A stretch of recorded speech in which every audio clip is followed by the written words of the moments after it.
열매로 아는 나무, 요한계시록 20장 2절, 요한계시록 19장 14절 말씀입니다. 용을 잡으니 곧 옛 뱀이요 마귀요 사탄이라 잡아서 1000년 동안 결박하여 하늘에 있는 군대들이 희고 깨끗한 세마포 옷을 입고 백마를 타고 그를 따르더라. 아멘. 우리 요한계시록은 1장이 예수 그리스도의 계시라 이렇게 되어 있습니다. 예수 그리스도께서 열어주는 책이다라는 말이고요. 요한계시록 2장 3장에는 7교회 7등잔대에 대한 이야기가 나오는데 모두 다 이기는 자는 이라고 나오고, 그리고 성령이 교회들에게 하시는 말씀을 귀 있는 자들은 들을지어다 이렇게 똑같이 말씀하고 있습니다.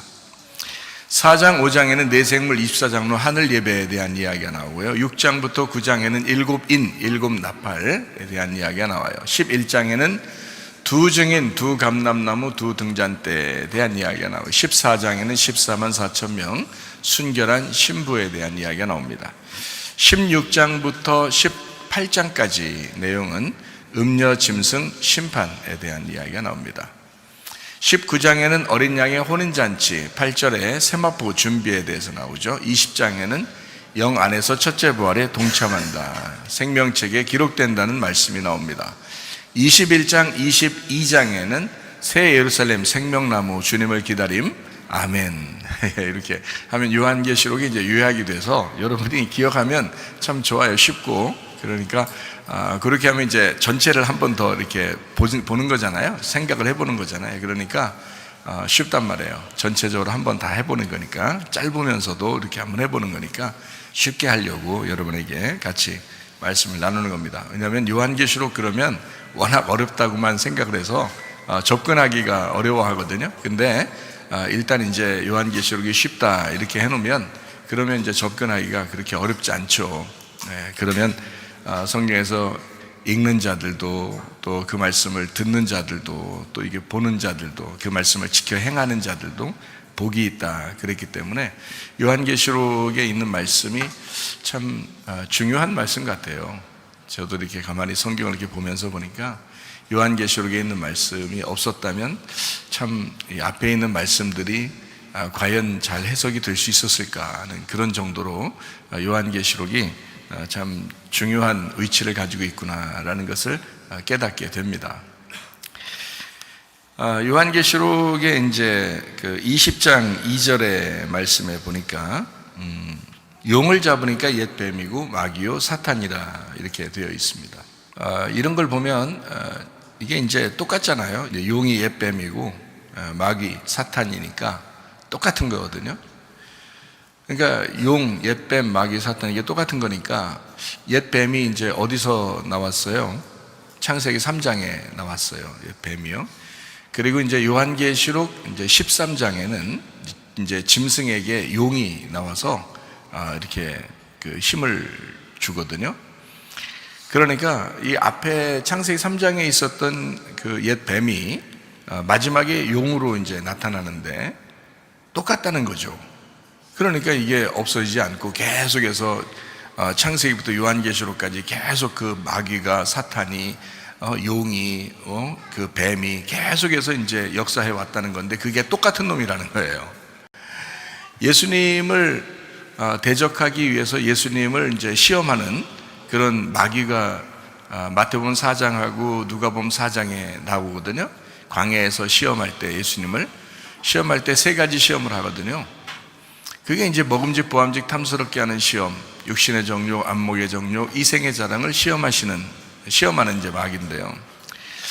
그 마귀가 이렇게 3가지를 이제 시험할 때 성령님이 예수님을 이제 이끌어 가셨다 그러고 광야로, 그리고 이제 똑같은 인간의 이제 그 상태에서 시험을 받으셨는데 이기셨다는 얘기예요. 거기서 이길 수밖에 없었던, 그 이겨야지 주의 일을 감당하는데 예수님께서도요. 이 땅에 오신 목적이 아버지의 일을, 아버지의 뜻을 이제 행하기 위해서 오셨는데, 아버지의 뜻이라고 하는 게 이제 이런 거예요. 아버지의 뜻은 성령님이 아버지의 뜻이고, 그 성령에 의해서 교회가 세워지는 것이 아버지의 뜻입니다. 이게 이제 성경을 우리가 이제 항상 그걸 생각하고 있어야 돼요. 여러분이 아버지의 뜻이 무엇일까? 아버지의 뜻이 하늘에서 이룬 것 같이 땅에서도 이루어지이다 하려면 이게 이제 아버지 뜻이 무엇인지를 알아야 되거든요. 주여 주여 한다고 천국 가는 것이 아니고 아버지의 뜻대로 행해야 천국 간다 할 때 그 뜻을 알아야 되거든요.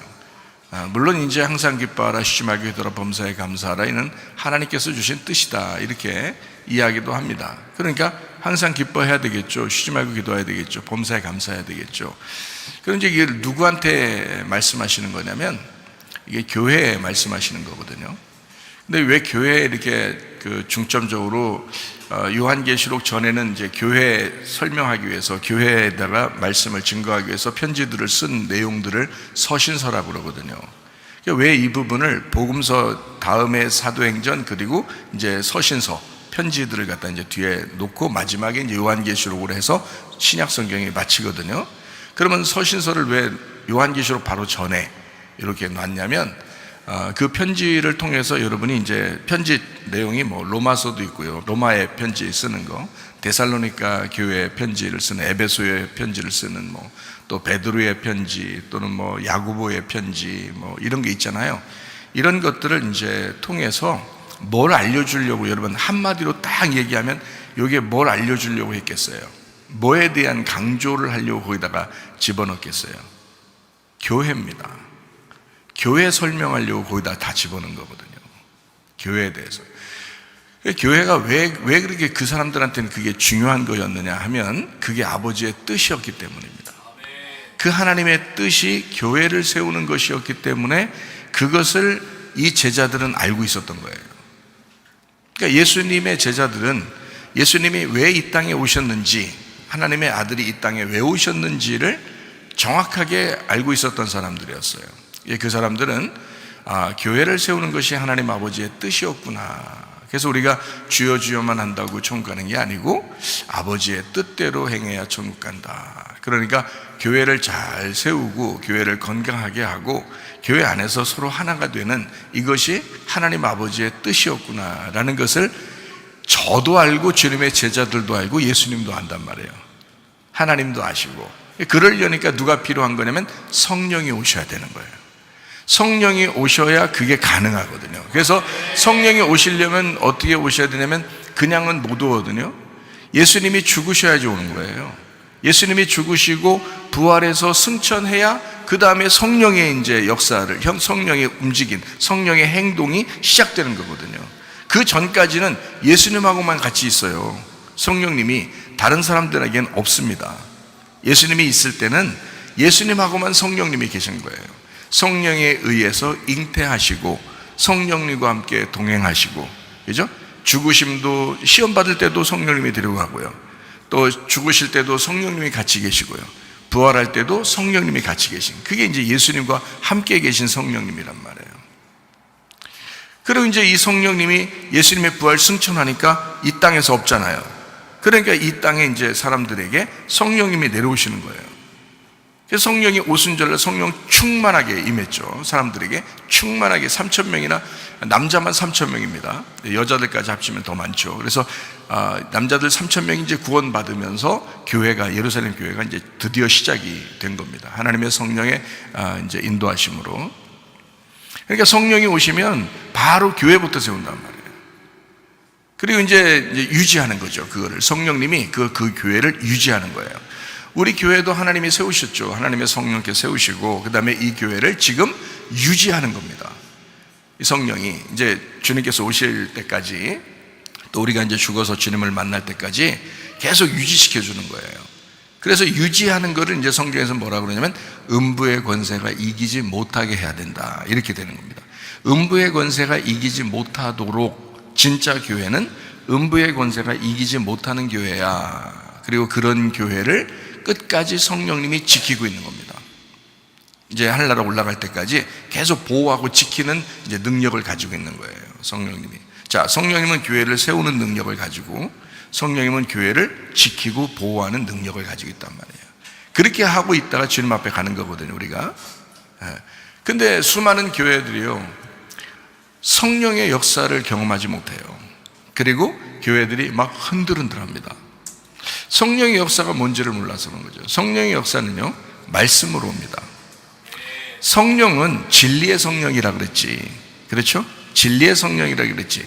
표적의 성령이라 이렇게 하지 않는 이유가 왜 그러냐면, 진리의 성령, 말씀이 두 가지로 성경이 되어 있어요. 하나는 거짓 말씀, 하나는 진리의 말씀. 그래서 이 진리의 말씀을 타고 성령님이 오겠다는 거예요. 그래서 그 교회를 세우면 안 넘어진다는 겁니다. 이 진리의 교회를 세우면. 그래서 진리의 말씀의 교회는 안 넘어질 것이다 라고 얘기하는 겁니다. 음부의 권세가 이기지 못할 것이다. 그게 진리의 교회입니다. 그러니까 성령의 충만이라고 하는 것은 다른 말로 말하면 말씀의 충만이거든요. 근데 사람들이 말씀을 아나요? 말씀 잘 모르는 사람들이 많죠. 교회들 보면. 그러니까 사람들이 쓰러지는 건 뭐 언제 쓰러져도 이상할 게 없는 거예요. 왜냐하면 말씀을 모르잖아요. 말씀을 모르고 있기 때문에 그 사람들은 균형을 못 잡아요. 분별을 못 한다고요. 그래서 여러분, 어떤 사람이 가장 쓰러지지 않느냐? 말씀 잘 듣는 사람입니다. 말씀에 순종하는 사람입니다. 말씀을 잘 듣고 말씀이 이 속에서 깨달아지고 그 말씀을 간직하고 그 말씀을 순종하는 사람은 잘 안 넘어져요.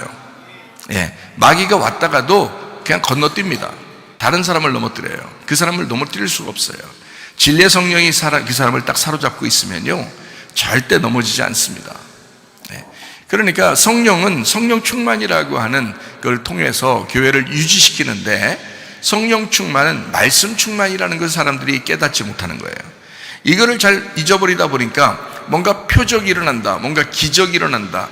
여러분, 표적과 기적 중에서, 이 땅에서 일어나는 것 중에서요, 가장 큰 기적과 표적은 광야에서 있었습니다. 이스라엘 백성들이 애굽을 탈출하고 광야에 왔는데 거기에서 있었던 기적과 표적이 가장 큰 기적과 표적들이었어요. 그런데도요, 넘어집니다. 기적과 표적은 사람을 구원하는 것이 아니기 때문입니다. 예. 그래서 이런 걸 통해서 구원받는 게 아니고, 요한복음 6장에서도 말씀하고 있죠. 예수님이 생명의 떡으로 왔다. 광야에서 만나를 매일 먹던 그 이스라엘 백성들도, 너희 조상들도 다 그냥 죽었다. 그러나 나를 먹는 자는 죽지 않을 것이다. 나를 마시는 자는 죽지 않을 것이다. 이게 요한복음 6장의 생명의 떡에 대한 이야기예요. 광야에 만나 먹는 그 이야기하고 예수님이라는 생명의 떡이 온 것에 대한 비교를 설명해 준 것이 요한복음 6장의 말씀입니다. 자, 이게 양식이거든요. 말씀이거든요. 그게 성령이에요. 예수 그리스도가 성령이라고요. 예수님이 성령으로 오면 똑같은 성령이다라고 해서 그걸 보혜사 성령이라 그러는 거예요. 예수님하고 똑같다. 그래서 또 다른 성령을 너희에게 보내준다. 또 다른 보혜사를 보내준다는 그 또 다른 보혜사라는 말이 무슨 말이면, 나와 똑같은 성질을 가진, 나와 똑같은 특성을 가진 보혜사를 주겠다라고 한, 그게 성령님이십니다. 그러니까 성령이 오시면 예수님을 받은 거예요. 우리가 예수님을 받았으니까 성령 충만하면 예수 충만이 된 거죠. 말씀 충만이 된 거죠. 예수님의 말씀이니까. 그러니까 하나님 충만이 된 거죠. 그게 성령 충만이란 말이에요. 그러니까 그 사람이 안 쓰러지는 거예요. 여러분, 왜 사람들이 이단에 빠지고 왜 사람들이 시험에 들고 넘어지는 줄 아십니까? 말씀 몰라서 그렇습니다. 말씀만 알았다면 쓰러지지 않아요. 구분이 되거든요. 분별이 되거든요.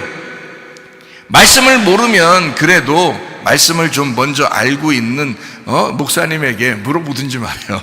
그러면 안 넘어진다니까요. 먼저, 그러니까 누구한테 물어보느냐에 따라서 사람이 넘어지기도 하고 안 넘어지기도 한단 말이에요. 이게 사람들이 구분을 잘 못해서 그런다. 말씀에 열쇠가 있었다. 근데 그거를 잘 모른다. 그러니까 창세기 3장에는 뱀이요, 요한계시록 13장에는 용이요, 그게 마태복음 4장, 누가복음 4장에는 마귀요. 그러니까 여기 똑같아요. 옛 뱀이나 마귀나 사탄이나 용이나 이게 똑같아. 계속해서 똑같이 죽지 않고 내려와서 계속해서 활동을 하고 있단 말이에요. 끝까지.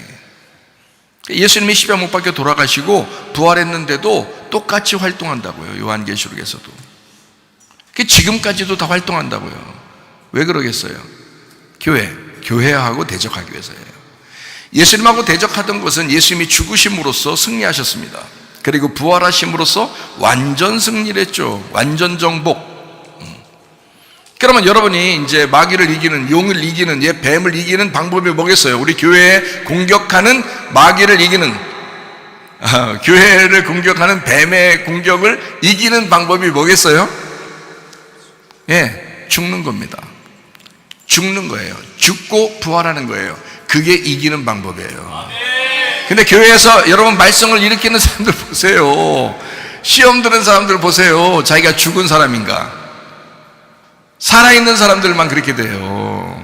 그러니까 여러분, 죽으면 끝나. 그게 복음이야. 죽으면 끝나는 거야. 그러니까 간단한 얘기예요.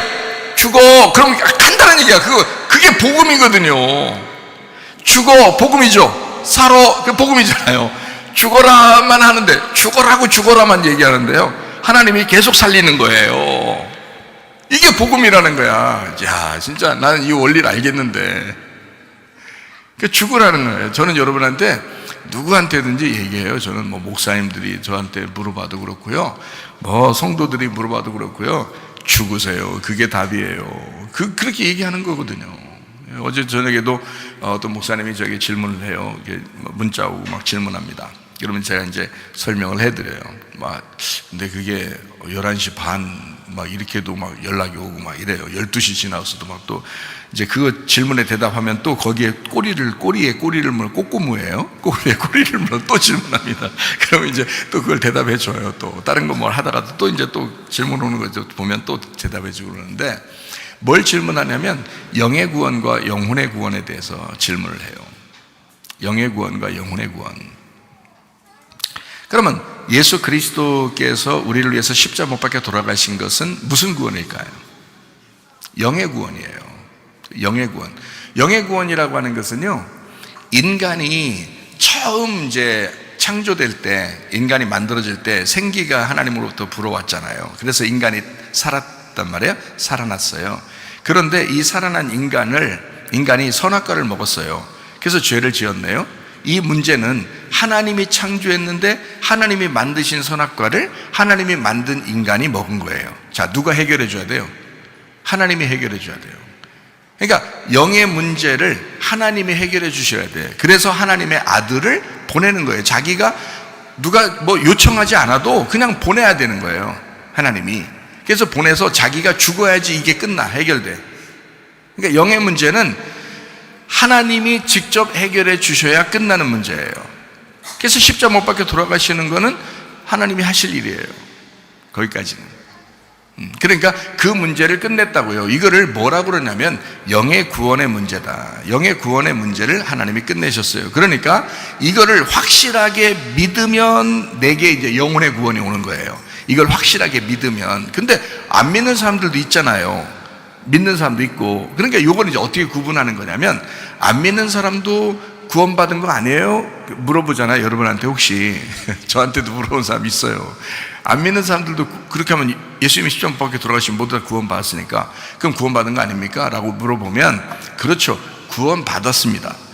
다시 말하면 어떤 구원을 받은 거예요? 영의 구원을 받았죠. 그러니까 이 세상에서 망나니 짓을 하고 감옥에 있는 사람들이라도 뭐 거짓말하고 음란하고 욕심내고 뭐 무슨 짓을 해도요, 그 사람들도 하나님의 자녀예요. 그러니까 모두를 너희가 품어주고 이웃을 사랑하고 서로 사랑하고 이렇게 하는 것은 하나님께서 자기 자녀들이라, 그들도 불쌍한 내 백성이라 이렇게 하는 거예요. 왜? 예수님이 죽으시면서 다 품었잖아요. 그러니까 그 영의 구원은 이미 예수님이 다 용서를 했기 때문에 이미 그 안에서는 죄인이 없어요. 우리는 죄인이 없다고요. 다 어떤 짓을 해도 죄인은 없어. 이미 영의 구원은 끝난 거예요. 근데 그걸 이제 저는 영혼의 구원에서 이제 이야기하는 거예요. 영혼의 구원은, 이 영의 영혼의 구원이라고 하는 것은 내가 그 영의 구원을 받아들인 사람이 있고 안 받아들인 사람이 있다는 거예요. 그러니까 받아들인 사람은 나라는 영혼이 구원받는 거고, 안 받아들인 사람은 구원을 못 받는 거다라는 얘기를 하는 거거든요. 애굽에서 이제 탈출하는 이스라엘 백성들이 유월절 어린 양의 피로 다 구원받았어요. 광야에 나와서 하여튼 10번이나 하나님을 거역하는 사람들도 다 구원받아 나왔어요. 그 사람들도 다 구원받은 거예요. 그때는 그 사람들이 집 안에서 무슨 짓을 하든 아무 상관없어요. 그 안에서 화투를 쳤든 윷놀이를 하든 그 안에서 그냥 그냥 놀든 술을 마셨든 아무 상관이 없어요. 그 안에서 있는 그 사람들에게 피만 바르면 그 피가 죄를 다 속하고 죽음이 그 피를 보면 넘어가는 겁니다. 그러니까 예수 그리스도의 피로 말미암아 모든 인간의 어떠한 죄와 잘못도 다 용서를 받은 것입니다. 끝난 거잖아요. 그리고서 홍해 바다를 건너서 놀라운 기적의 사건을 10번이나 거역을 하는 사람들에게 계속 광야에서 기적을 베풀면서 하나님의 살아계심을 보여줬다고요. 구원받은 사람들에게 줬단 말입니다. 그런데 거기서 하나님을 안 받아들이더라는 거예요. 거역하더라 이거야. 하나님을 자꾸 거역하고 배역하고 그러더라는 거예요. 그랬더니 하나님이 어떻게 했어요? 성경에 멸망시켜버렸습니다. 자, 애굽에서 멸망받으신 사람들이 한 명도 멸망 안 받고 다 빠져나왔어요. 애굽에서, 그죠? 한 명도 남지 않고 다 빠져나왔어요. 다 광야에서 죽은 겁니다. 이게 뭐냐는 거예요. 이게 무슨 죽음이라고 하는 거냐고. 이거를 영의 죽음이라고 할 수 있냐고요. 이거 하나님 잘못이냐고요. 아니라고요. 유월절 어린 양의 피로 구원받은 우리들은 모두 다 구원받았는데 자기가 안 받아들이는 거예요. 자기가 영혼의 구원에서 미끄러지는 것입니다. 그러니까 이 부분에서 똑같이 한번 영의 구원을 받은 사람이 영혼의 구원을 딱 받으려면 여호수아와 갈렙 정도 돼야 된다는 거예요. 제가 말하는 거는 여호수아 갈렙 같이 변함이 없자는 거야. 뭐가 그렇게 어렵냐는 거예요. 여호수아 갈렙이 큰일 했습니까? 제가 성경을 이렇게 여호수아 갈렙이 엄청 큰일 했는 줄 알고 찾아보니까 별로 큰일 한 게 없어요. 어디서 큰일 했어요? 여호수아 갈렙이 어디서? 여호수아 다음 장부터 큰일 했어요. 여호수아 장의 다음부터. 그 전에는요, 모세하고 아론이 다 했죠. 여호수아와 갈렙은 거의 한 일이 없습니다. 그냥 따라다녔어요. 똑같이 다른 사람들과 똑같이 따라다닌 거예요. 딱 따라다녔는데 문제는 이 사람들은 변함이 없었다는 거예요. 따라다니면서. 자, 이 사람들만 영혼의 구원을 받았다라고 해도 성경이 딱 맞는 얘기거든요. 그러면 이 세상 지금 우리가 다 이 세상 인류 모두 다 구원받았는데 예수를 믿는 사람들만 천국에 가요라는 말이 똑같단 말이에요. 그러니까 가나안 땅 들어가서도 또 거기서도 또 조심해야 되잖아요. 아간이라는 사람이 또 나타나잖아요. 여리고성을 무너뜨렸는데도 아간이 나타난다고요. 그러면 그 아간은 뭐예요? 그것도 죽는 거예요. 열매가 죽는 겁니다. 그러면 우리는 가나안 땅 들어갔다 손 치더라도 믿음이 좀 굉장히 있는 것 같고 교회 오래 다녀서 믿음이 좀 있는 것 같고 뭔가 목사도 되고 장로도 되고 전도사도 되고 권사도 되고 집사도 됐는데 이 세상에 거기서도 넘어질 수 있다는 얘기 아니에요. 가나안 땅에 들어갔는데도 넘어진다는 거예요. 어떻게? 아간처럼 넘어진다는 거예요. 어떻게 하면 넘어져요? 여리고성에 있는 것을 욕심내면, 여리고성이라고 하는 것을 욕심내면 넘어지는 거예요. 그러면 여러분 안에 여리고성이 없느냐 이거예요. 여러분 안에 여리고성이 있으면 그러면 여러분이 여리고성을 바라보면서 넘어질 수 있는 거란 말이에요. 그러니까 차라리 여러분 이렇게 말씀을 이렇게 자세하게 배우게 되면 여러분이 어떻게 해야 되냐면 내 속에 여리고성이 있을 수도 있겠구나. 그러면 내 속에 여리고성을 무너뜨려야 되겠구나. 이러면 간단하거든요. 여리고성이 완전히 무너지고 내가 여리고성에서 있는 욕심, 거기에 있는 아간처럼 되지 말아야지 하면 되는 거예요. 그게 결심이잖아요. 우리가 그런 결심하는 사람들도 분명히 있었는데 아간이라는 사람은 넘어지더라는 거예요. 다시 말하면 애굽에서도 좋게 나왔어요. 광야에서까지도 거기서 태어나가지고 열심히 그래도 여호수아 갈렙 따라다니면서 가만히 있었던 사람이에요. 그리고 나서 이제 요단강 건너가 만나리 가나안 땅에 들어갔는데 거기서 넘어지는 거예요. 아간 같은 사람이. 그럼 아간이 한 명일까? 아니죠. 여러분 속에 아간이 있으면 여러분도 넘어지는 거예요. 여러분 속에 아간이 있으면 여러분도 넘어지는 거예요. 가나안 땅에 들어가도 넘어진다고요. 그러면 여러분 언제까지 넘어지지 말아야 되고 언제까지 우리가 이거 넘어지는 것이 있다는 얘기예요?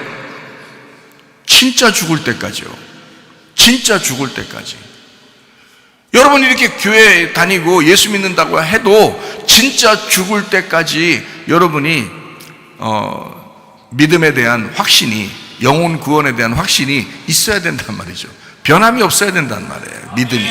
그러려니까 하여튼 교회를 이거 예배를 일주일에 2번을 드리는 교회도 있을 것이고 3번을 드리는 교회도 있을 것이고 일주일 동안 7번을 드리는 교회도 있을 것이고 말씀을 하여튼 10번을 나누는 교회도 있을 것이고 1번을 나누는 교회도 있을 것이고 이럴 거 아니겠습니까? 그러면 여러분 같으면 어떻게 해야 돼요? 여러분의 영혼이 살려면 말씀을 매일마다 섭취해야 된다는 거죠. 밥은 맨날 먹대요. 밥은 집에서 안 가르쳐줘도 그렇게 맨날 먹잖아요. 그 예배 끝나고 나서도 배고프면 또 가서 또 뭘 먹고 그러죠. 허전하다 그러면서.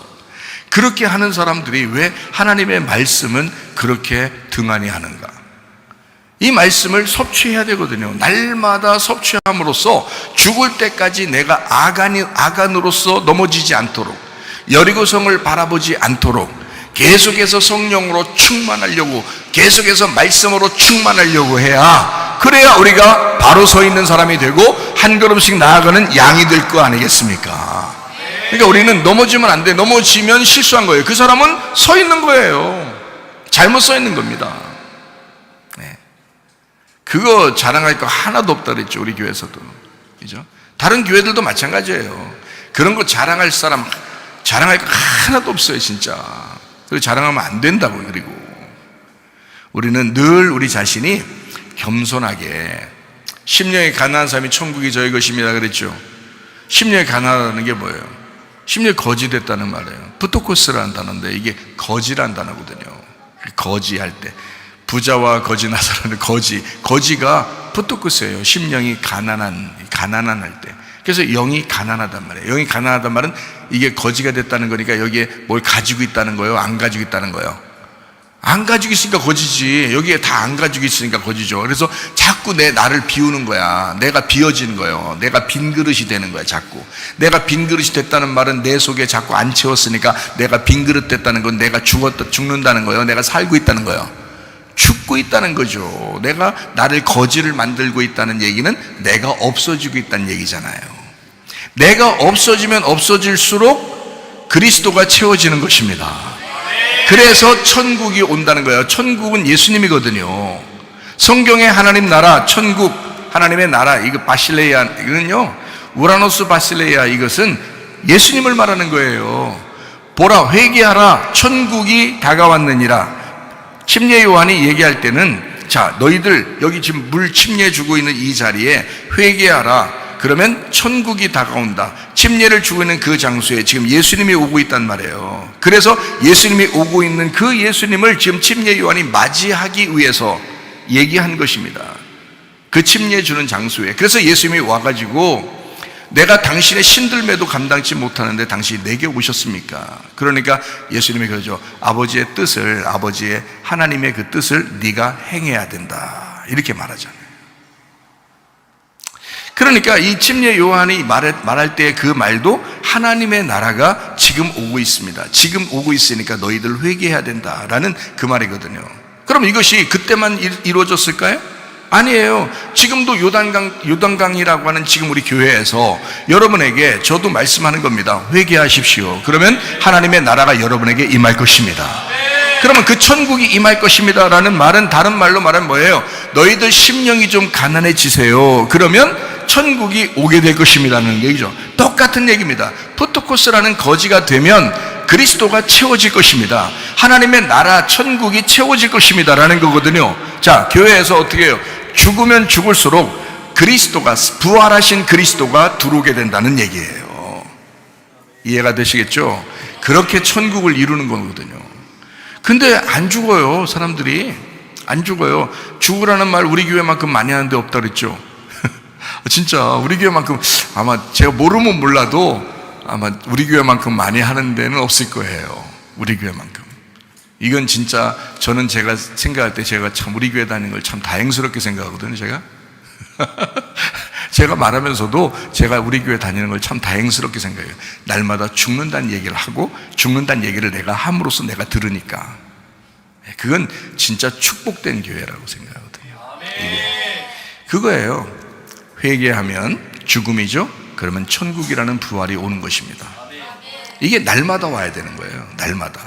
그러니까 날마다 예수 그리스도의 탄생이 내 속에 일어나야 되고, 날마다 예수 그리스도의 부활이 내 속에서 일어나야 된다는 거지. 어느 날, 절기, 때 이런 걸 하나님이 하지 말라 했잖아요. 그런 건 초등학문 같은 것이다 그랬잖아요. 그건 모를 때 그건 이제 알려주려고 얘기해 주는 거지, 예수님에 대해 설명해 주려고 얘기하는 거지, 실제로는 그런 거 없는 거야. 영과 진리로 예배 드리는 때, 이것은 영이잖아. 영이라는 말씀, 하나님을 네가 진리로 깨닫는 날이와, 그러면 그걸 예배고 하나님이 그 사람을 찾아올 거야. 그러니까 우리가 찾아가는 예배가 아니라 하나님이 찾아오시는 예배가 될 거야 라는 말. 그게 진짜 예배라는 거죠. 여러분, 이거는 뭐 우리의 믿음의 근본이 다 흔들려지는 그런 기초, 아주 중요한 기초라고요. 바벨탑과 똑같죠. 바벨탑은요, 밑에서 자꾸 쌓아 올라갔죠. 이렇게 올라갔죠. 하나님 앞에 예배 드린다고 뭔가 이렇게 섬기고 막 쌓아 올라갔단 말이에요. 하나님이 어떻게 그 바벨탑을 싹 무너뜨리죠. 그리고 아브라함을 선택합니다. 선택할 때 아브라함이 나 좀 선택해 주세요 해서 선택했나요? 아니죠. 하나님이 그냥 아브라함을 딱 찍은 거예요. 그래서 하나님이 내려오시는 거예요. 이렇게 하나님이 아브라함에게 내려오시는 거예요. 자, 아브라함을 자기가 이제부터 섬겨주겠다는 겁니다. 자, 아브라함이 나오기 전에 바벨탑이 있었잖아요. 창세기 11장이 바벨탑입니다. 창세기 12장 이어서, 바로 바벨탑 이어서 아브라함을 선택하는 거거든요. 그러니까 바벨탑과 아브라함을 반대로 놓는 거죠. 반대로 놓는 거예요. 바벨탑은 올라가는 거, 아브라함은 위에서 내려오는 거, 하나님이. 그러니까 하나님 앞에 바벨탑은 올라가려고 하는 거고, 아브라함은 하나님이 그 사람에게 내려온 거고요. 그렇죠. 그래서 아브라함을 딱 선택해, 내려와서 선택한단 말이에요. 그러고 나서 아브라함이 말씀을 따라갔다. 아무것도 안 했어요. 아브라함이 더 훨씬 특별히 잘난 사람이었다, 이런 말도 아니고요. 똑같아요. 평범한 우리 똑같은 사람인데, 이 사람이 하나 특이한 것은 말씀을 따라갔다. 그 시족사회에 죽을 수밖에 없었던 그 시족사회에 자기 가족들을 떠나면 무조건 죽는 거예요. 근데 그 죽음을 자기가 죽는다는 걸 충분히 알면서도 말씀을 따라갔다는 거예요. 가족을 딱 끊고 말씀을 따라갔어요. 이건 죽는 거예요. 그때 당시엔 시족사회잖아. 가족들끼리 모여 살거든요.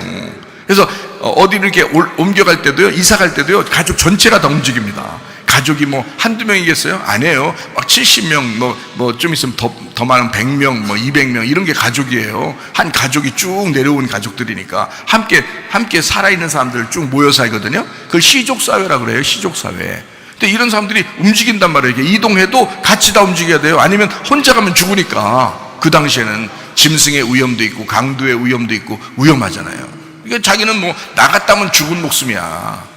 근데 그런 사회에, 그런 시족 사회에 아브라함이 말씀을 따라 혼자 그 아내와 떠났다. 그 가정을 다 떠났다. 자, 이거 어떻게 해석되냐고요, 여러분. 이거는 죽음이라고요. 그러니까 아브라함은 죽으러 갔다, 이 말입니다. 쉽게 얘기해서, 그죠? 죽으러 갔다. 그랬더니 하나님이 아브라함을 죽여 살려. 아브라함을 살려. 그것도 하나님이 복의 근원 만들어 주겠다는 거예요. 복의 복을 주겠다는 거야. 이렇게 놀라운 축복을 받았단 말이에요. 여러분, 믿음을 적어도요, 우리 믿음을, 아브라함을 따라가야지, 믿음을. 바벨탑 같은 그런 예배 드리는 믿음 따라가면 되겠냐고. 대부분 사람들이 몰라가지고, 성경을 몰라서 지금도 바벨탑 같은 예배를 교회들마다 드리는 사람들도 있다고요. 그렇게 하면 안 된다고. 아브라함처럼 하나님이 찾아오시는 예배, 하나님이 선택하는, 우리가 기다리는 거예요. 지금은요, 누구나 하나님을 기다리면 누구나 만나주십니다. 하나님이요. 지금은 영의 시대잖아요. 성령의 시대라고요. 그러니까 하나님은 성령으로 누구나 만나주신다고요. 어떤 사람을 만나주실까요? 겸손한 사람, 마음이 비어진 사람, 심령이 가난한 사람, 마음이 거지가 된 사람, 여기에 그리스도께서 채워주시려고 오시는 거예요. 찾아오시는 거지 내가 찾아갈 수가 없다고요. 그죠? 그러니까 예배 자체가 뭐다? 섬김을 받는 것이다. 섬기는 것이 아니고 일단 섬김을 받아야 된다. 섬김을 충분히 말씀으로 받은 사람이, 그래서 말씀 듣는데 여러분이 말씀을 사모해야 됩니다. 말씀 듣는데 이거밖에 없거든요. 여러분이 지금 예배 드릴 수 있는 방법은 말씀을 사모하는 거, 그거 말고는 없어요. 예배하는 게 그게 하나님의 섬김이거든요. 하나님이 여러분을 유일하게 섬겨 줄 수 있는 방법이 지금은 말씀 듣는 거예요. 말씀 듣는 것으로 여러분을 막 하나님을 섬기신다고요. 야, 말씀을 들어라, 내 말씀을 들어라, 내가 말씀이다, 내가 말씀이 내가 하나님이다 하면서 말씀이 계속 여러분에게 찾아오신다고요. 이게 그 섬김을 충분히 받은 사람이 그 하나님의 말씀을 가지고 섬기는 것입니다. 교회의 다른 어려운 지체들, 연약한 지체들, 이런 사람들을 섬기는 거죠. 어린 지체들을 섬기고 이러는 거죠. 주님의 마음을 가지고. 그러니까 불편스럽게 섬기지 않죠. 왜냐면 은혜를 받았잖아요. 섬김을 받았잖아요. 자기도 은혜를 받고 섬김을 받았잖아. 왜? 자기 심령이 비어졌어. 자기가 거지가 되었어. 그런 상태에서 그리스도가 왔어요. 그래서 천국이 찾아왔네. 그렇게 섬겨주셨네. 말씀을 주셨네. 그래서 자기는 가만히 와서 정말 어려운 가운데, 연약한 가운데, 고통 가운데, 고난 가운데 왔더니 하나님의 말씀으로 잘 우리를 막 위로해주고 하나님의 말씀을 주셨어요. 그 말씀을 주셔가지고 이 말씀을, 그리스도를 잘 채워서 이 사람이 그 그리스도가 채워진 상태에서 섬기니까, 교회를 섬기니까, 봉사하니까, 헌신하니까, 자, 다른 사람들과 부딪히는 일이 있겠어요, 없겠어요? 없죠. 왜냐면 자기는 죽었잖아. 그리스도가 들어왔잖아. 그리고서 그리스도가 섬기는데 누구하고 부딪혀요? 말이 안 되죠, 교회에서. 그러니까 죽은 사람, 내가 죽은 사람은 절대 다른 사람과 부딪히지가 않습니다. 네, 그냥 자꾸 섬기고 싶어지죠. 그리스도의 섬김을 하고 싶어지죠. 그러니까 기쁘죠. 아내가 남편을 섬길 때 이렇게 섬겨보세요. 남편이 아내를 섬길 때 그렇게 섬겨보세요. 얼마나 기쁘겠어요. 근데 그리스도가 안 채워진단 말이에요. 그리스도가 안 채워지니까 내가 살아있단 말이에요. 내가 살아있는 거를 다른 말로 말하면 부자가 되었다. 부자가 되었다. 그러면 자기가 부자니까 자기가 너무 커. 자기가 너무 크니까 다른 사람이 자기를 안 알아주면 기분 나쁜 거예요. 내가 좀 나를 키우고 싶은데 나를 안 알아준단 말이야. 그러니까 자기가 기분 나쁘다는 거예요. 내가 없어져 보세요. 내가 죽어보세요. 그러면요, 그리스도가 충만해. 그러면 다른 사람들이 알아주고 안 알아주고 전혀 문제가 안 돼. 전혀 문제가 안 돼. 기분도 안 나빠. 제가 은혜 받고 난 사람이 바뀌었다 그랬잖아요. 우리 아들내미, 우리 전도사가 저한테 예배 시간 전에 그래요. 아빠, 설교 얼마나 할 거예요? 오늘 한 1시간 정도 할 것 같은데. 아니, 성경 구절 몇 개 안 되는 것 같던데 어떻게 1시간을. 그래도 1시간 하게 돼. 이게 하다 보면. 그러니까 적당히 하세요. 적당히. 조금 하라는 거야. 자기는 한 3분 하고 끝나는데 목사님 이렇게 아버지는 이렇게 1시간을 하냐 이거야. 사람들 다 죽이려고 그러는 거냐 이거야. 그러면서 이제 뒤에서 덧붙이는 거죠. 아버지 피곤할까봐 그래. 아들이니까 그만하는 거예요. 아들이니까. 아무도 우리 교회에서 목사님한테 그렇게 얘기한 사람 한 명도 없어요. 아들만 딱 그렇게 얘기해요. 근데 아빠가 화가 안 나.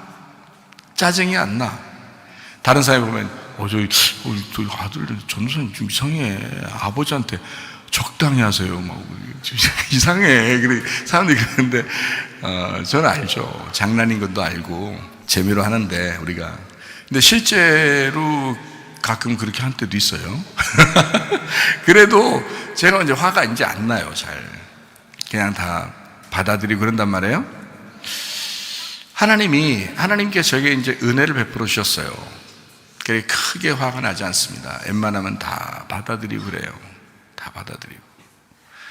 여러분, 이렇게 교회에서 여러분 우리 자신들이 자꾸 죽는다고 이렇게 따지면요, 그러면 문제 하나도 없을 거예요. 그죠? 뱀이 자꾸 문제를 만드는 거야. 뱀이 문제를 만드는데 선악과를 먹이는 거야. 선악과를 자꾸 먹이는 거야. 선악과 먹여버리면요, 사람이 이상해져요. 선악과를 먹이면. 선악과 먹이면 어떻게 되는 줄 알아요? 선악과 먹일 때 어떻게 했어요?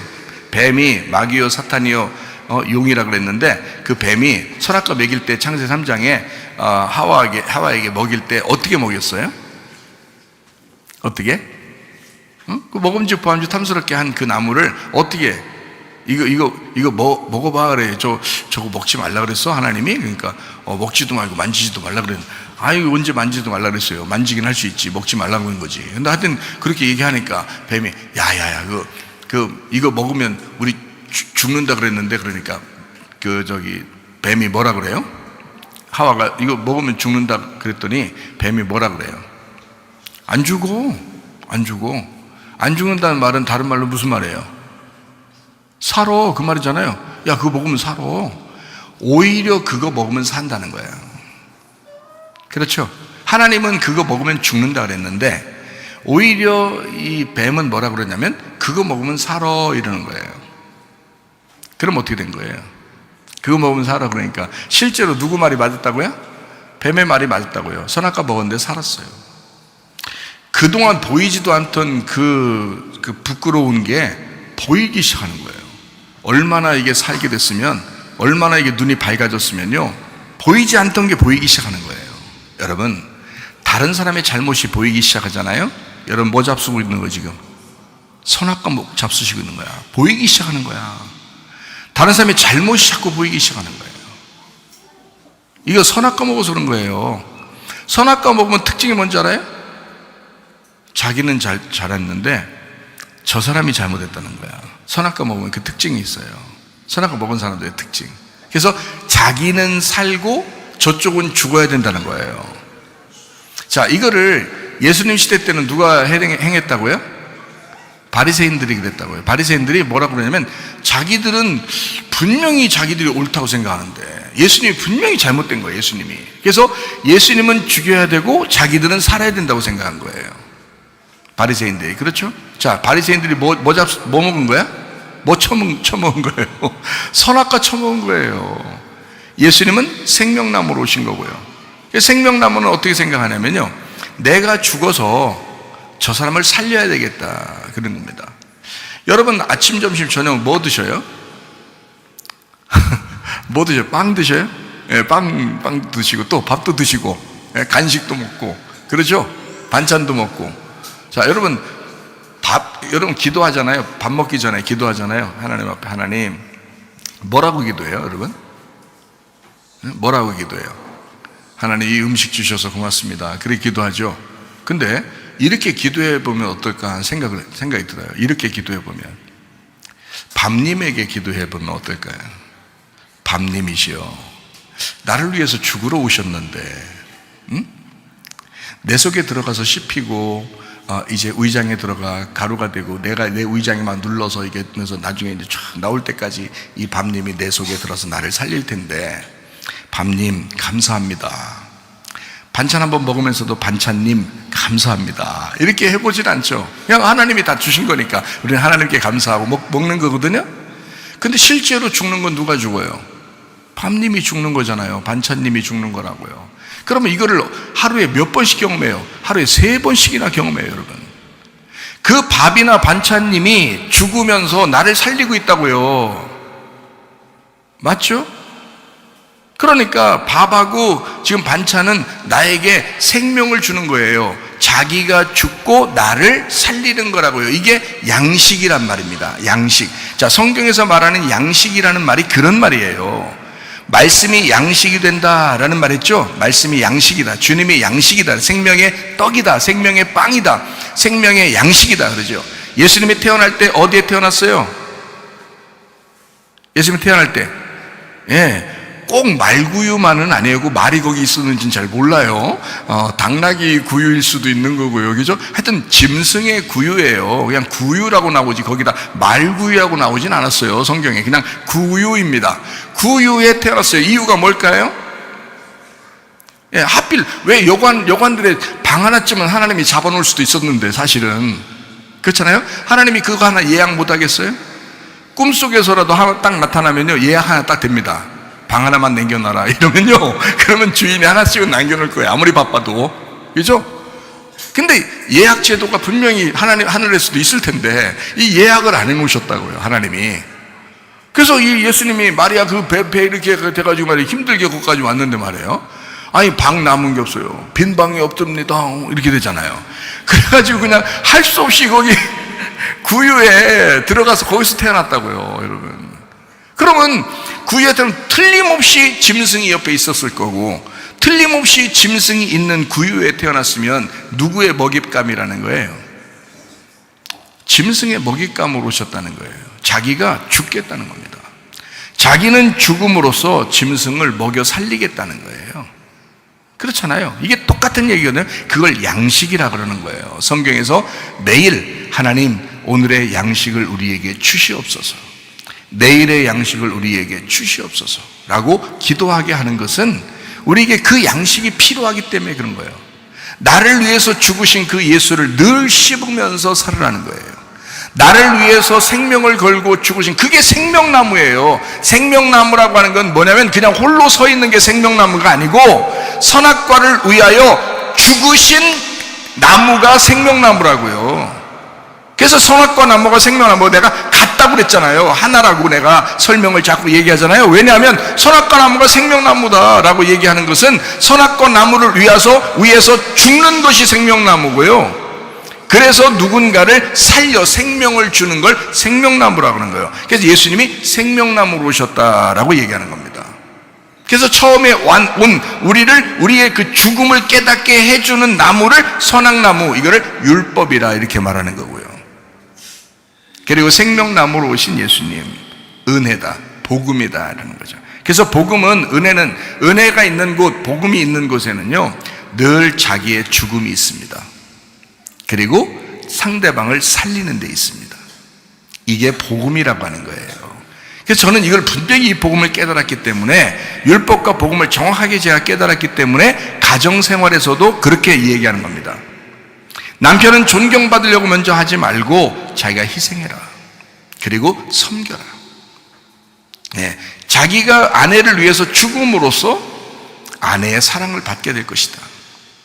아내의 존경을 받게 될 것이다. 자, 아내들이요 남편을 위해서 죽어라. 자기를 죽여라. 그러면 남편의 사랑을 받게 될 것이다. 그러니까 상대방을 위해서 결혼하는 것이다 라고 얘기하는 거죠. 나의 행복을 위해서 결혼한다라고 얘기 안 하잖아요, 우리 교회는. 근데 아마 이 세상의 대부분의 교회들에서는 아마 그렇게 얘기할 걸요. 정말 행복을 위해서 결혼하라고 이렇게 얘기할 걸요. 근데 우리 교회에 오면 그렇게 얘기하지 않습니다. 상대방을 위해서, 상대방을 정말 사랑한다면 그를 위하여 결혼해 주어라. 그리고 네가 희생해라.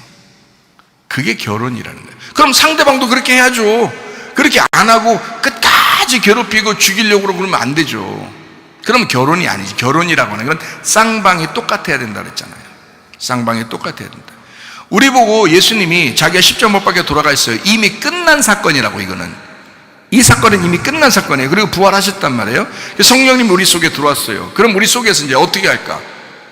나를 죽이려고 할 거란 말이에요. 나를 죽이고 그래야 그게 사는 것이다 라고 가르쳐 줄 거란 말입니다. 하나님의 성령이. 그렇죠?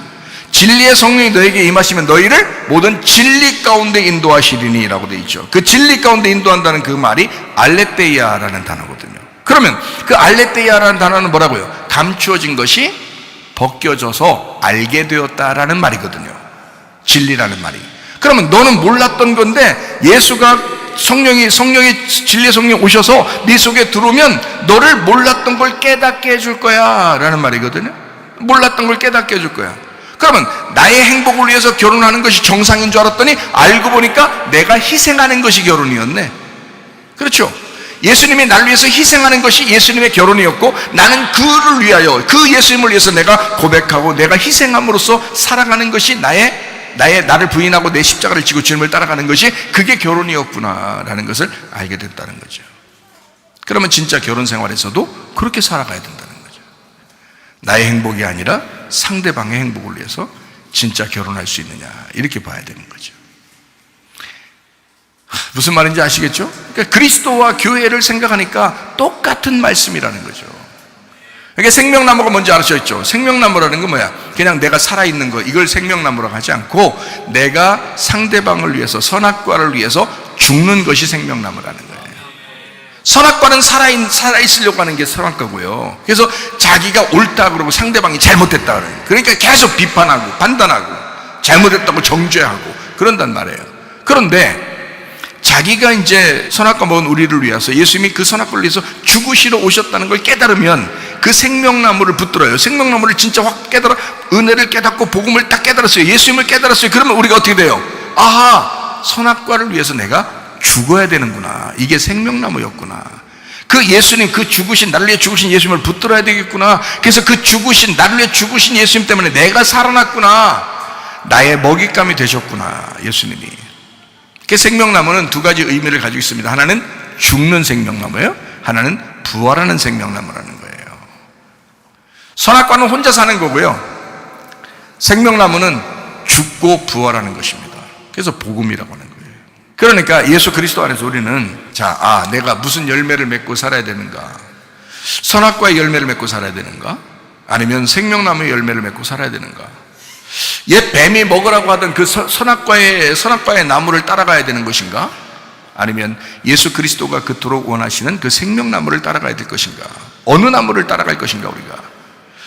그래서 어느 나무를 따라가느냐에 따라서 그 열매를 맺게 되어 있단 말이에요, 우리가. 그렇죠? 그래서 열매를 보아서 그 나무를 아는 겁니다. 그 열매가 뭐냐면 우리 영혼의 생활이에요. 여러분 가정에서 생활, 여러분 생각하는 거, 여러분 말하는 거, 여러분 행동하는 겁니다. 그거로 나타나는 거예요. 그 열매를 통해서 여러분 자신을 통해서 그 나무가, 속에 있는 나무가 어떤 나무였었는지가 증명된다는 겁니다. 그게 이제 마태복음 7장에 나오는 이야기예요. 마태복음 7장 16절부터 한번 보겠습니다. 그들의 열매로 그들을 알지니 가시나무에서 포도를 또는 엉겅퀴에서 무화과를 따겠느냐. 17절에요. 이와 같이 좋은 나무마다 아름다운 열매를 맺고 못된 나무가 나쁜 열매를 맺나니 좋은 나무가 나쁜 열매를 맺을 수 없고 못된 나무가 아름다운 열매를 맺을 수 없느니라. 아름다운 열매를 맺지 아니하는 나무마다 찍혀 불에 던져지느니라. 이러므로 그들의 열매로 그들을 알 것이다. 이렇게 이야기했습니다. 그리고 23절에도 그때 내가 그들에게 밝히 말하되 내가 너희를 도무지 알지 못하니 불법을 행하는 자들아 내게서 떠나가라 하리라 이랬습니다. 그러니까 진짜 합법적인, 진짜 법적인, 딱 정확하게 법적인 내가 그 위치에, 어느 위치에 있어야 되느냐 이거예요. 생각해 보세요. 자, 불법을 행할 거냐, 내가 합법을 행할 거냐 이거예요. 법대로 살아라 이거야. 세상의 법도 우리가 지키려고 하잖아요. 그러면 성경에 있는 하나님의 법인데 그 하나님의 법을 왜 안 지키려고 하느냐 이거예요. 하나님의 법대로 지키려고 해야 될 거 아니에요. 그게 우리 영혼의 삶이라고요. 우리가 은혜 받는 것은 예수 그리스도가 홀로 죽으셨다니까요. 우리가, 여러분이 진짜 뭐 노력해서 구원받는 거 아닙니다. 예수 그리스도께서 그냥 홀로 죽으셨어요. 인간이 뭐 노력해서 탄생된 게 아니라 인간이 창조된 것도 홀로 하나님이 일하셔서 창조됐다고요. 그리고 인간이 범죄한 것은 인간 스스로가 범죄한 거예요. 그랬더니 하나님이 창조한 인간이 범죄했다고 해서 하나님 자신이 뭐라고 생각하냐면 이건 내 죄다라고 생각하는 거죠. 자녀가 잘못하잖아요. 자녀가 잘못하면 그 부모가 저에게 찾아옵니다. 찾아와서 뭐라면 제가 잘못했습니다 그래요. 제가 잘못했습니다. 아니 왜 그 엄마가 잘못하고 왜 아빠가 잘못했어요? 그런 거 아니거든요. 근데 자녀가 잘못한 것이 곧 자기의 잘못이다라고 여기는 거예요. 자, 인간을 창조한 것이 하나님이잖아요. 하나님이 창조하셨는데 그 창조한 하나님이 인간이 잘못하니까 하나님이 자기가 스스로 잘못했다고 하는 거예요. 그래서 하나님이요, 가죽옷을 입혀줄 때도 하나님이 자기가 스스로 만들어서 입혀준 거예요. 인간이 입혀달라고 한 거 아닙니다. 인간은 눈만 번쩍였어요. 눈만 번쩍여가지고 이거 내가 다 보이는데 이제 뭐 이렇게 한 건데, 근데 하나님이 야, 어떻게 부끄러워서 숨은 너희들아, 선악과를 왜 먹었느냐? 선악과 먹었느냐? 예, 내가 먹고서 부끄러워 숨었습니다. 그러니까 하나님이 왜 먹지 말라는 걸 그렇게 선악으로 먹었느냐? 그러면서요, 가죽옷을 갖다가 다 만들어가지고 그들을 입혀주셨다 그랬습니다.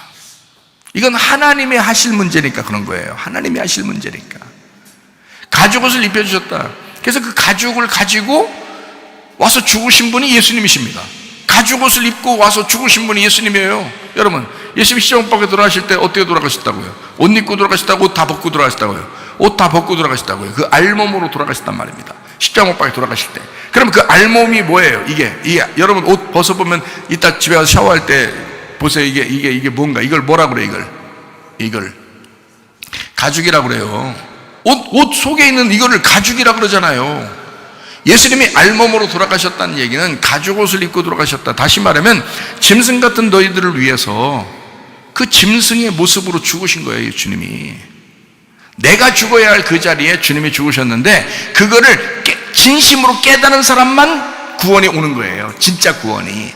그게 못 깨닫고 막 밀어내고 배반하고 거역하고 받아들이지 아니하면 그냥 예수님만 구원이 있는 거예요. 예수님만 구원이 있는 거야. 그 예수님이 구원자야. 예수님이 회복자고, 예수님이 치료자고, 예수님이 구원자야. 그냥 예수님만 구원자예요. 근데 내가 그 예수님을 받아들일 때 내게 그 구원자가 오는 거지. 그러면 그걸 영혼의 구원, 나의 구원이라고 그러는 거죠. 예수님의 구원보다 더 중요한 것은 지금 나에게 구원이 와야 되는 거 아닙니까? 그렇잖아요. 내게는, 적어도 내게는, 자, 이 성경책이 굉장히 중요합니다. 그렇지만 이 성경책이 나한테 필요한 것이 돼야지. 성경책이 나한테 필요한 거죠. 이거 성경책이 아무리 중요해도 내가 태어나지 않았거나 내가 이것을 읽지 않거나 내가 이걸 받아들이지 않으면 이 성경책이 아무리 귀한 책이라도 나한테는 아무 쓸모없는 책이 된단 말이죠.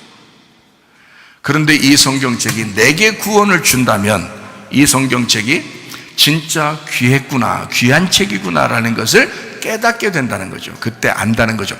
예수님의 그 구원을, 그 영의 구원을 우리가 받아들이면서 그 예수님의 그 십자가를 깊이 여기는 겁니다. 그래서 바울이 뭐라 그래요? 자기는 자랑할 것이 이제는 하나도 없다. 뭐밖에 자랑할 게 없다? 자기는 뭐밖에 자랑할 게 없다? 예수 그리스도의 십자가밖에 자랑할 것이 없다 그러잖아요. 그의 자랑이 됐다. 그때 당시에 그 십자가는 처형 틀입니다. 사형 틀이라고요. 그게 무슨 자랑거리가 되겠어요? 그거는 저주의 그 나무인데요. 근데 바울은 그 저주의 나무가 뭐가 된 거예요? 이제 바울 가슴 속에는 그게 생명의 나무가 된 거예요. 그 저주의 나무가 자기한테는 생명의 나무가 된 거예요. 그래서 바울이 뭐라 그래요? 나는 저거밖에 자랑할 게 없다. 그거예요. 예수의 죽음밖에 내가 자랑할 게 없다. 저분이 아니었으면 나는 구원받을 수가 없다. 그래서 그걸 깊이 깨달은 사람만 개인적으로 구원을 받는 거란 말이에요. 우리가 그런 사람들이 교회에 모이고 그렇게 구원받고 싶은 사람들이 교회에 모이는 거예요. 그러니까 교회는 뭐 잡음이 없죠. 왜냐하면 그 십자가를 받아들인 사람이 모였으니까, 그리고 그 십자가를 받아들이려고 하는 사람이 모이는 거니까 잡음이라는 건 없죠. 모두 다 사랑할 수밖에 없는 겁니다. 다 사랑스럽고요. 그게 생명나무가 되는 것입니다. 여러분, 우리가 사랑만 하다가 주님 만나시기를 바랍니다. 진짜 중요한 거잖아요. 우리 교회에서요. 교회가 그게 완성인데, 성경의 완성이 그건데, 그러니까 가정도 사랑해야 되고 교회도 사랑해야 된다. 이 두 개가 그렇게 중요한 거니까. 자, 우리 정리하고 마치도록 하겠습니다. 요한계시록 20장 2절 말씀을 한번 다시 보니까, 용을 잡으니까 곧 옛 뱀이요 마귀요 사탄이라, 잡아서 1000년 동안 결박했다라고 되어 있습니다. 이 뱀, 용이라고 하는 마귀는 뭐를 이 땅에 심었어요? 요한계시록의 13장에 보니까 뭐가 나타나죠? 요한계시록 13장 그러면 짐승의 표가 나오는 666이 나오는 장소거든요. 요한계시록 13장이. 그러니까 거기에는 뭐가 나오겠어요? 틀림없이 짐승이 나오겠죠. 짐승이 나오는데 누가 짐승을 나오게 하는 거예요? 용이요. 용이 힘을 주는 거예요. 자, 그러면 용이 뱀이고 그게 마귀고 사탄이야. 그러면 이 땅에다 뭐를 심은 거예요? 짐승이라는 나무를 심은 거지. 그죠? 짐승이라는 나무를 심었어요. 자, 그러면 하나님은 누구를 심을까요? 짐승 반대를 심어야 될 거 아니에요? 우리들 속에 짐승 반대를 심을 거예요. 뭘 심을까? 어린 양을 심는 겁니다. 그렇죠? 그러니까 짐승이라는 나무에서는 짐승의 열매가 나올 것이고요, 어린 양이라는 나무에서는 어린 양의 열매가 나올 거란 말이에요. 그럼 짐승이라는 나무의 열매는 뭘까요? 음녀가 나오는 것입니다. 그러면 어린 양이라고 하는 나무의 열매는 누가 나올까요? 신부가 나올 것이라 이 말이에요. 그러니까 선악과의 줄기를 타는 사람, 생명나무의 줄기를 타는 사람이요, 줄기를 딱 이미 타면은요, 이게 섞이거나 같아지지 않고 그대로 평행선으로 내려옵니다. 성경에서는요. 그래서 짐승의 씨를 받아서 내려올 거냐, 어린 양의 씨를 받아 내려올 거냐, 이렇게 됩니다. 그러니까 결론적으로는 음녀가 될 거냐 아니면 신부가 될 거냐 하는 거예요. 그렇죠? 그러니까 신부가 되려면 음녀의 일을 버려야 신부가 되는 거죠. 음녀의 일을 버려야 신부가 돼요. 그래서 이 육체라고 하는 음녀 있잖아요. 육체라는 음녀가 여리고성이라고 그랬죠. 육체라는 음녀가 여리고성이에요. 그러면 여리고성에서는 이 여리고성에는 육체를 받아들인 사람이 있었어요. 누구라 했어요? 누구예요? 간이라고 했죠? 간이 육체라는 여리고성 열매를, 육체라는 열구를 이제 가지고 나왔단 말이에요. 그러니까 아간이 뭐가 됐다고요? 열매가 됐다고요. 육체의 열매가 됐다고요. 그래서 둘 다 없어져야 되는 거예요. 그죠? 육체도 없어져야 되고 육체의 열매도 없어져야 된단 말이죠. 그죠? 자, 그러면은 잘 생각해 봐요. 육체라는 여리고가 있으니까 아간이라는 육체의 열매가 나왔어요. 자, 성경에 보면, 요한계시록에 보면 음녀가 있는데 음녀들이 또 있죠. 음녀가 있고 음녀들이 있단 말이에요. 그러니까 이건 마치 뭐와 같은 거냐면요, 여리고성에서 아간이 나왔다 하는 것과 똑같은 거예요. 음녀가 있는데 음녀들이 나왔다 하는 것과 똑같은 거예요. 그러면 육체가 있는데 육체의 열매들이 나왔다 하는 것과 똑같은 얘기예요. 자, 이제 이해가 되겠죠? 무슨 말인가? 자, 그러면 이 육체가 있으면 육체의 열매가 반드시 나타나겠죠? 그러면 열매를 보면은 이게 지금 육체가 있다는 것이 드러나겠죠? 지금 열매를 보면 나무를 안다 그랬잖아요. 열매를 보면 나무를 알게 된단 말이에요. 그러니까 육체의 열매를 맺느냐라는 거 보면 이게 지금 그 나무가 육체의 열매라는 거예요. 그럼 여러분 딱 금방 나타나죠. 그죠? 그러면 여러분 속에 영의 열매가 나타나게 되면 여러분 속에는 나무가 어린 양이라는 나무가 있는 거예요. 어린 양이라는 나무가. 그러니까 신부가 되면은 반드시 성령의 열매를 맺게 돼 있단 말이죠. 그러니까 육체의 열매는 성령의 열매로밖에 못 잡습니다. 그렇죠? 그러면 육체의 열매는 나무를 보면 나무는 그대로 나쁜 나무는 나쁜 열매를 맺게 돼 있고 좋은 열매는 좋은 나무는 좋은 열매를 맺게 돼 있다는 거죠. 결국에는 그렇게 나오게 돼 있어요. 자, 그러면 이렇게 되는 거죠. 한번 생각해 보시죠. 우리 그 육체의 열매라는 게, 우리가 육체라는 게 어떤 식으로 나타나요? 육체라는 게 어떻게 하면 육체라는 게 그대로, 우리 자신이 살아가는 게 육체예요. 그게 뭐냐면 3, 4대 땅의 운명입니다.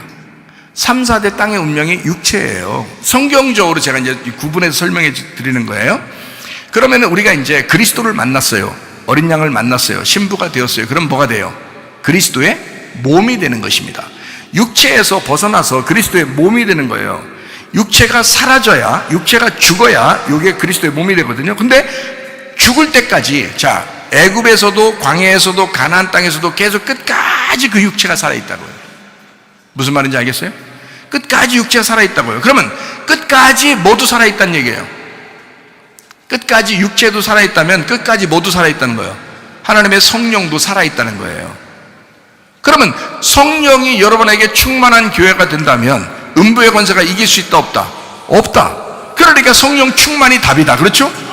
네, 그러면 육체의 열매라고 하는 것은 뭘로 나타난다? 갈라디아서 5장에도 나타나고, 그죠? 육체의 열매가요. 그리고 성령의 열매도 갈라디아 5장에 또 나타난단 말이에요. 그러면 육체의 열매라고 하는 것을 제가 쉽게 얘기해서 여러분에게 듣기 좋게, 그러니까 듣기 쉽게, 듣기 좋다기보다도 듣기 안 좋죠. 듣기 안 좋은데 듣기 쉽게 설명해 보자면 자존심입니다. 여러분 자존심, 여러분 교만, 여러분 고집 부리는 거, 여러분 성질, 여러분 짜증내는 거, 원망하는 거, 미련한 거, 음란한 거, 거짓말하는 거, 욕심내는 거, 그리고 열등감, 비교의식, 다른 사람과 비교하는 거, 이런 것들이요 육체의 열매예요. 이게 결핍들입니다. 결핍의 열매들. 이런 결핍의 열매들이 여러분 속에서 나타나기 시작하면 이게 나쁜 나무가 심겨지고 있다는 얘기예요. 나쁜 나무와 좋은 나무는 항상 그대로예요. 근데 열매가 어떤 열매를 내 속에서 맺히냐에 따라서 내가 지금 누구를 따라가고 있느냐가 결정나는 거거든요. 지금 그러면 생명나무를 따라가게 되면 성령의 열매를 맺게 돼 있는 거고, 선악과를 따라가는 사람이라면 반드시 이 육체적인 열매가 나타나게 돼 있는데, 지금 여러분 속에 자존심이 있다, 고집이 있다, 교만하다, 성질낸다, 짜증낸다, 원망이 일어난다, 미련하다, 음란하다, 거짓말한다, 욕심이 있다, 열등감이 있다, 이상하게 비교의식이 나타난다 라고 한다면 여러분 속에는 결핍의 열매가 지금 나타나고 있는 것입니다. 그러면 여러분은 지금 누구를 따라가고 있는 것이냐?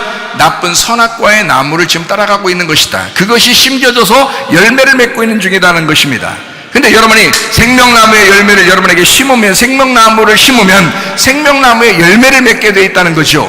성령의 열매가 여러분 속에서 나타나게 되어 있다는 거죠. 나쁜 나무는 나쁜 열매를 맺을 수밖에 없단 말입니다. 좋은 나무는 좋은 열매를 맺을 수밖에 없단 말입니다. 그러므로 여러분 속에 있는 결핍의 열매를 다 제거하시길 바랍니다. 그리스도 예수의 성령의 열매를 살다가 주님 만나시기를 바랍니다. 우리 한번 기도하겠습니다. 기도할 때 우리 하나님 아버지, 주여 성령의 열매로 충만하게 하옵소서. 기도합니다. 우리 하나님 아버지의 사랑과 은혜를 감사를 드립니다. 하나님, 우리 속에 결핍의 열매가 사라지게 도와주시옵소서. 하나님, 생명의 열매가 되시는 예수 그리스도 안에서 하나님 아버지의 성령의 열매를 맺다가 주님 만나게 하옵소서. 우리 하나님 아버지 인도하시고 사랑하심을 감사합니다. 도와주심을 감사합니다. 비염은 떠나갈지어다, 아토피 떠나갈지어다, 위장병 떠나갈지어다, 어지럼증 사라질지어다, 두통은 사라질지어다, 류마티스 관절 떠나갈지어다, 어깨 통증 사라질지어다, 어린디스크, 목디스크 떠나갈지어다, 심장병 온전해질지어다, 각종 종양 암덩어리 떠나갈지어다, 감기 몸살 온전해질지어다, 협착증 사라질지어다, 건선피부 온전해질지어다, 이명은 사라질지어다, 자가면역증은 온전해질지어다, 식도염 사라질지어다, 유혈색 떠나갈지어다, 우울증 불면증 환자의 두런불안 초조 다 떠나갈지어다, 음란 거짓 돌출 미움 욕심이 다 떠나갈지어다, 아까 도런 귀신들아 묶임 받고 떠나갈지어다. 하나님 아버지, 우리의 모든 결핍의 열매를 다 사라지게 도와주시옵고 그리스도 예수의 성령의 열매를 맺다가 주님 만나게 하옵소서. 생명나무 되신 예수 그리스도 따라서 주님과 동행하다가 주님 만나게 하옵소서. 예수님 존귀하신 이름 받들어 기도 올리옵나이다. 아멘. 주님 감사합니다. 우리 하나님 아버지 인도하시고 사랑하심을 감사합니다. 우리 하나님 붙들어 주시옵소서.